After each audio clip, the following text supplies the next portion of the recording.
Okay, so today I'm going to show you how to put a KAPPA-43 onto a Honda 5.5 engine.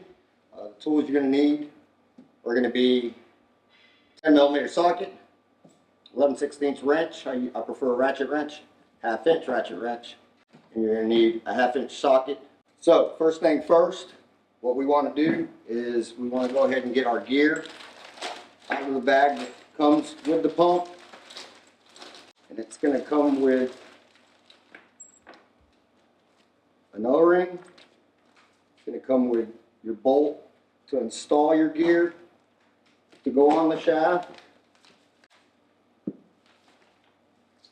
and you have your 4 mounting bolts and your 4 washers that are going to go onto that pump. So what I'll do is I'll go ahead and install my washers on my bolts, and I can put them to the side. This O-ring here is critical, so that's going to go in this little groove right here. That's basically going to seal the gearbox to the engine so you don't leak any gear oil when you go to fill your gearbox back up. So once you got that installed, I'm going to go ahead and I'm going to use some anti-seize, and what we want to do is apply this to the shaft, because in time of this engine spinning, the rotation wise, it's going to get hot. So we want to put this on there to prevent this gear from seizing up onto the shaft. Now it's got a keyhole slot there, so it's pretty simple to just slide on. So you're just going to slide it till it stops. Now we're going to go ahead and apply the bolt in there, and you just want to go ahead and tighten that up with an impact.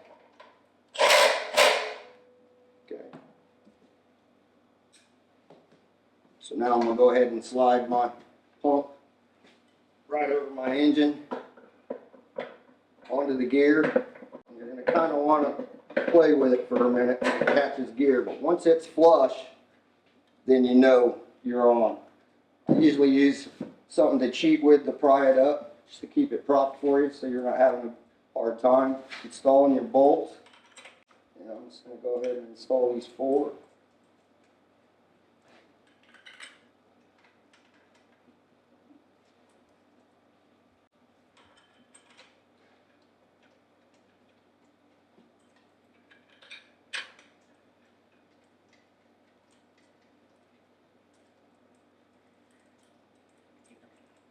Now I'm going to take my 1/2" ratchet wrench.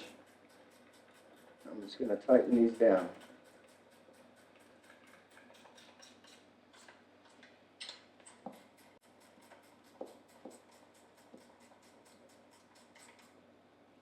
Same thing on the other side.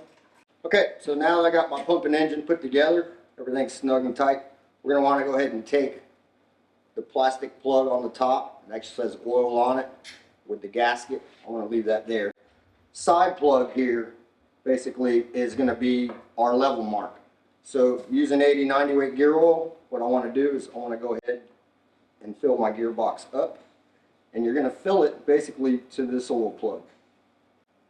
You're going to want it just to get pretty much to where it starts to drip out, and then you know that's how much oil it's going to take. You don't want to overfill it. So with my 11/16 ratchet wrench, I'm just going to go ahead and snug that tight. And I'll go ahead and put my plug back on the top. You want to make sure that gasket's on there. And we'll just snug that tight.